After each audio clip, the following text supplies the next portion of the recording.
This is the planet we share. Each week we travel above, below, and across its surface on a journey of discovery.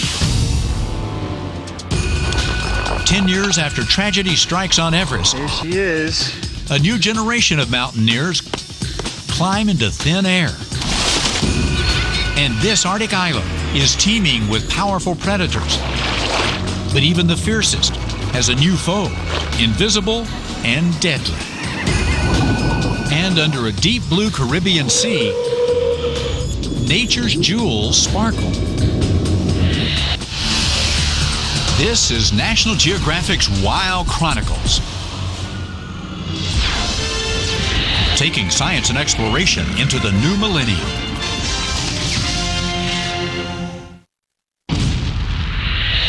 Welcome to Wild Chronicles. We begin in Nepal to return to the site of a mountain climbing disaster 10 years later.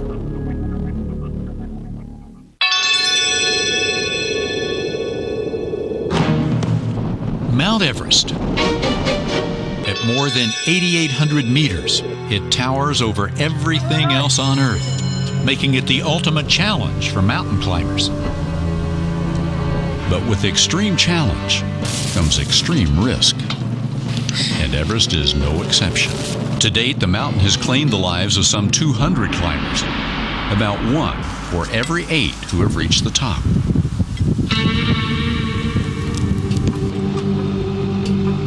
The most notorious tragedy occurred in May of 1996, when a blizzard trapped and killed 8 climbers in a single day. The New Zealand-based guide company Adventure Consultants had a team on the summit that day. Half of them perished, including the company's president and co-founder, Rob Hall. Guy Cotter was in base camp that day and assisted with the rescue of 15 climbers. Now Cotter runs Adventure Consultants and continues to guide groups to the top of Everest. A lot of soul searching went on from myself, other people in the industry as a whole, about what happened in '96. On a mountain that has claimed as many lives as this one, Cotter has learned that safety must come first. Naturally, we're operating in a very dangerous environment. Climbing the highest mountains in the world is not a safe occupation even for very experienced people. So we have to apply additional level of safety and resources to try and minimize risk. It's April in Nepal, and Adventure Consultants is organizing an expedition up Everest for a group of climbers nicknamed Team Canada. They will be led by experienced climbing guides Luis Benitez and Steve Moffat. Together with nearly a dozen Sherpas, they will begin the long journey to the summit. But first, every bit of gear that goes up the mountain is checked and rechecked by the guides. While most of their equipment travels ahead with the Sherpas, the team sets out on foot to allow their bodies to gradually adjust to the altitude.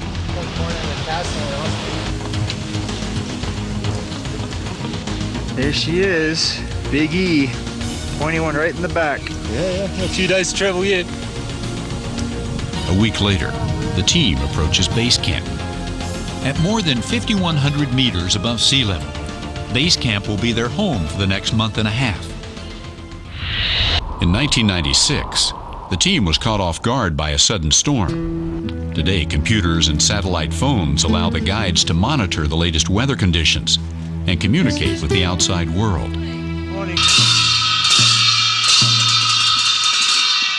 The climbers take part in a puja ceremony to ask permission to set foot on the mountain.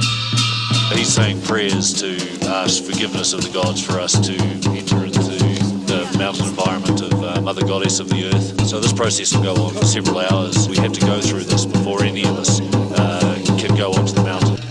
Hello! Good morning. Hello. Over the next few weeks, Team Canada travels back and forth between 4 camps at various altitudes to prepare themselves for the final summit push. By mid-May, conditions are perfect for a summit attempt, and the team is ready. Cotter and the guides carefully prepare the supplemental oxygen supply. So these are as important for saving your life as shoes are. There's about 1/3 the amount of oxygen at the summit as there is at sea level. While some have completed the climb without oxygen, it's an important safety tool used by most climbers today. Without it, a climber's body can become starved of oxygen, causing sickness, disorientation, and even death. Vic, I have to tell you, you kind of look like an aardvark I once knew. As the team pushes higher on the mountain, each step becomes a challenge, the lack of oxygen slowing their pace to a crawl. At times they look more like zombies than climbers. While the team rests at the 4th and final camp, the weather report comes in from base camp. There are no storms in sight.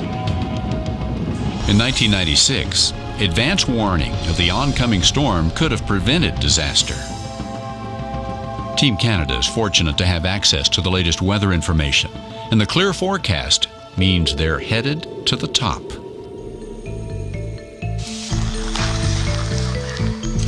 The team sets off in darkness. After hours of trudging, day breaks, and the summit of Everest appears in the near distance. We're just about to climb the hill and stack. We're very close to the summit now. It's such a dream come true. The sun's coming up, it's beautiful. After nearly 2 months of work, Team Canada reaches the top. There's time for a few photos and a break to soak in the view and appreciate the accomplishment, one that has taken the lives of so many others.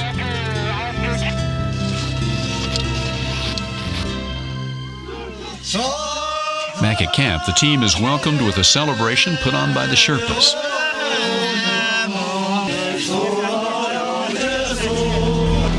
Ten years after the worst disaster in climbing history, another team summits Everest and returns safely. But while Team Canada was successful, the season was not without its share of tragedy. 11 climbers from other expedition groups died on the mountain, the highest number since 1996. But for these climbers, and many like them, the risk is worth the reward, a chance to stand on the top of the world.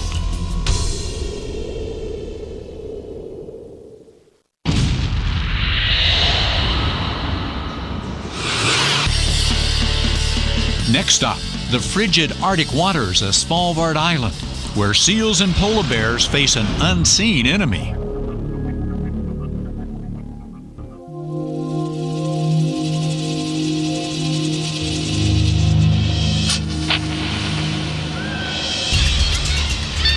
When Vikings arrived on this Arctic island some 800 years ago, they called it Svalbard, the cold coast. This icy haven is home to abundant wildlife.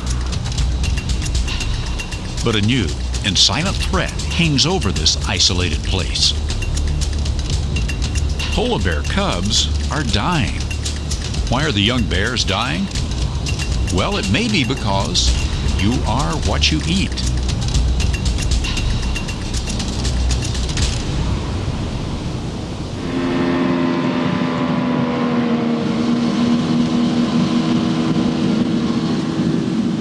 Researchers Kit Kovacs and Christian Leiterson have spent years studying one of the polar bear's favorite meals, the bearded seal. These seals are elusive and solitary mammals that roam the Arctic alone. Difficult to spot in a maze of sea and ice.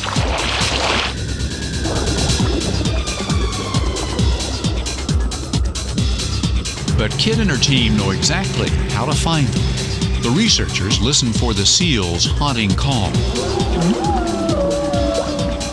and follow it to a mother and baby resting on a drifting ice floe.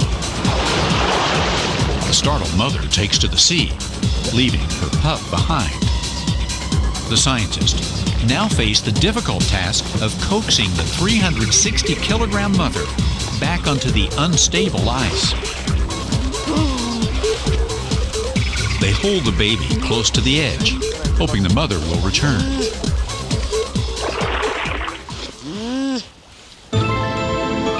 Underwater, she is all sleekness, power, and grace. But on the surface, her massive, lumbering body makes her a potential threat. If she charges, she can easily injure the researchers, or even cause their icy platform to splinter.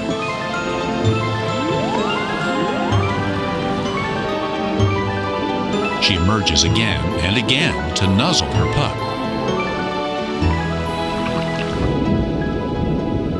And finally, hauls her massive body back on the ice.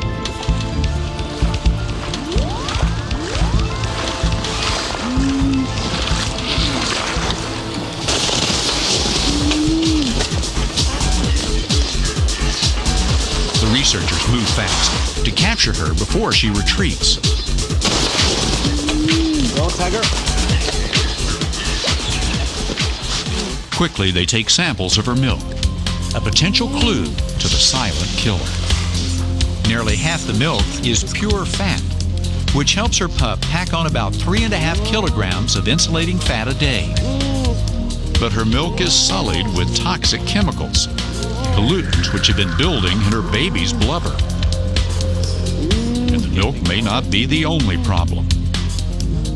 In order to find out more, the scientists turn to National Geographic's Critter Cam. They secure it to the seal's back with a temporary epoxy patch, which will molt off without a trace. They hope the camera will reveal how much of the young seal's diet comes from deep below the surface.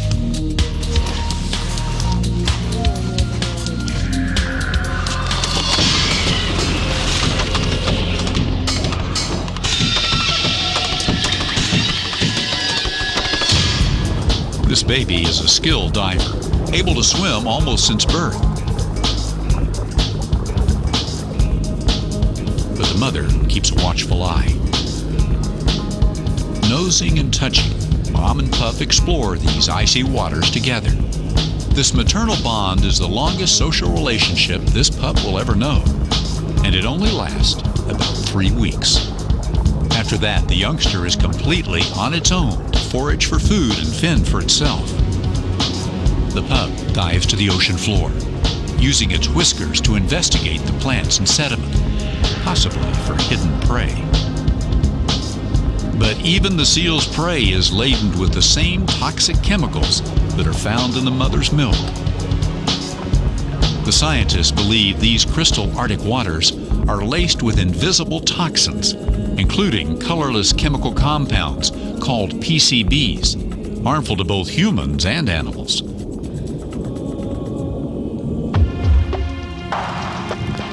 These pollutants from the world's industrialized countries travel on currents of air and sea to Svalbard, some from as far as 1,000 kilometers away.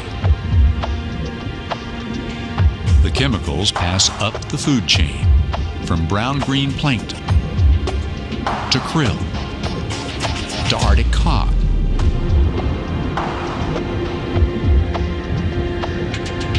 on to seals, and finally to the polar bears.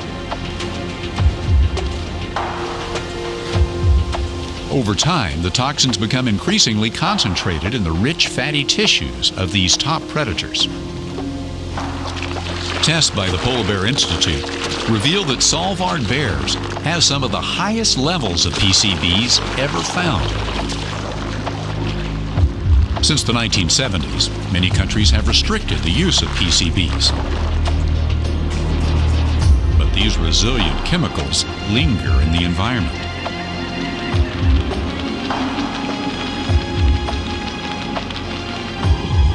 Scientists continue to monitor toxic levels in the fat of Arctic wildlife because the blubber, which shields these predators from the cold, may also hold the deadly chemicals which threaten them most.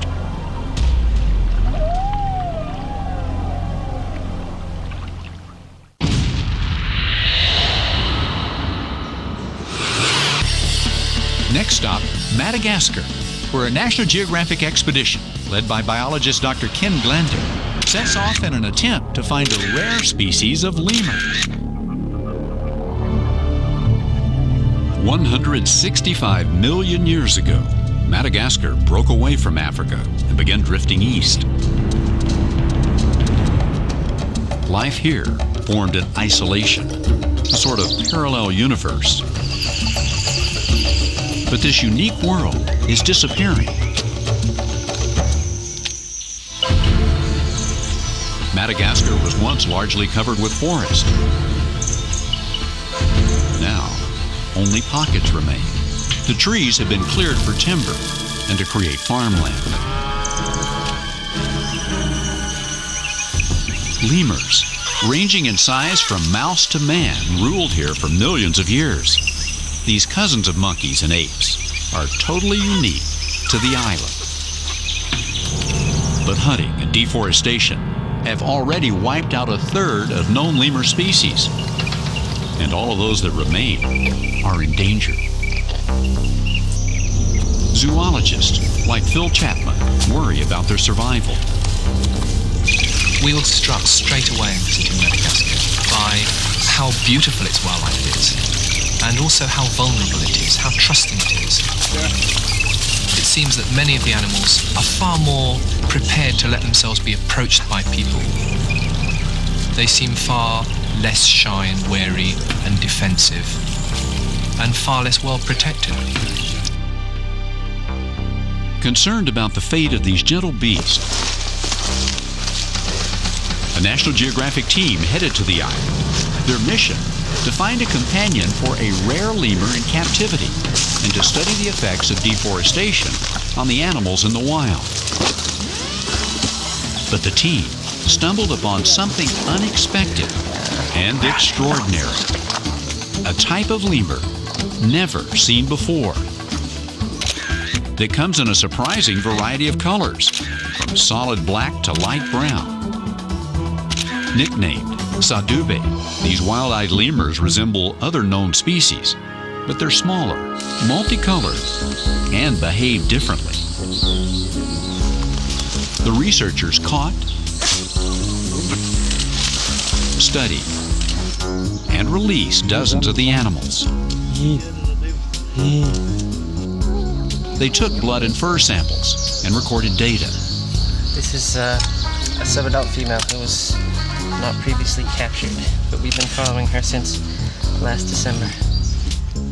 The lemurs were allowed to recover in a sack to keep them calm, then released back into the wild. The researchers say genetic testing shows they are at least a new subspecies, possibly a whole new species of primate. But the fate of all lemurs is precarious. Many of the Malagasy people of Madagascar have never even seen the animals they've jeopardized, much less had a chance to appreciate them. In rural areas, wildlife can represent competition for valuable space. And deforestation has fragmented many lemur habitats. Biologist Mitch Irwin's research has shown that fragmentation of the forest endangers animals by altering their food supply. So in order to protect the Sadube, he's involved local villagers by employing some in his research work and educating others.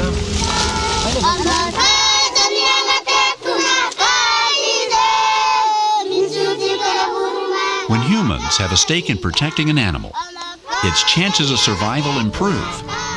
There are probably only about 8,000 Sadabes in the wild, so the cooperation of the Malagasy people is critical. Together, researchers and the Malagasy people are working to ensure that what was so recently found isn't lost forever.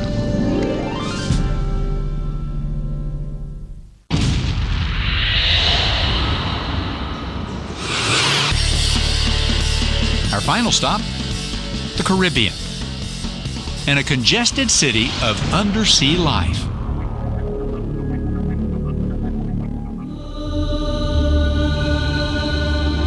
The islands of the Caribbean stretch like a necklace in the water.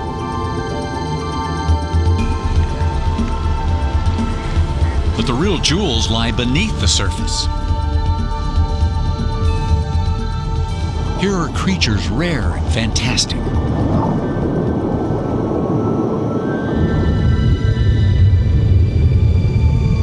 Coral reefs may be hundreds of meters thick, many kilometers in length. Around the reef, great predators roam. Those that escape the reef shark may fall victim to a black grouper. But not all that live here are adversaries. Tiny cleaner gobies don't hesitate to enter the mouth of the tiger grouper.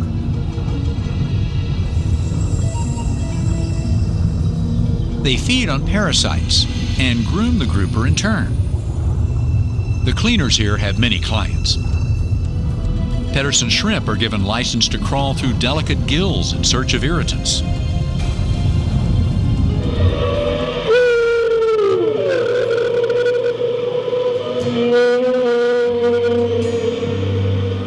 During the winter months, parts of the Caribbean fill with the music of humpback whales.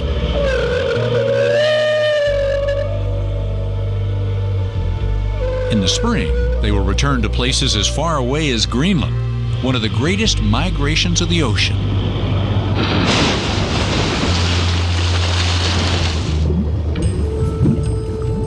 Below, a loggerhead turtle emerges from the bow of a shipwreck.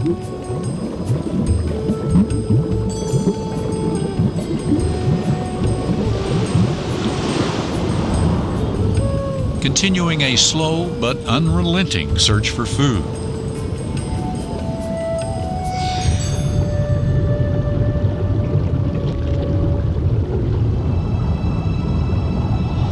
Swifter predators hover around the reef. The barracuda lunges. The yellowtail snapper moves faster still.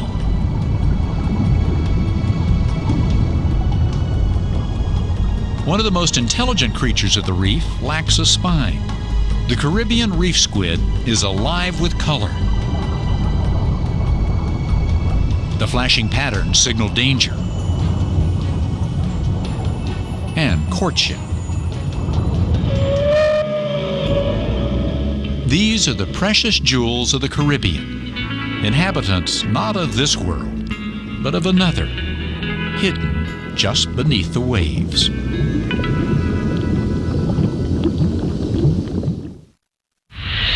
That's all for this edition of National Geographic's Wild Chronicles.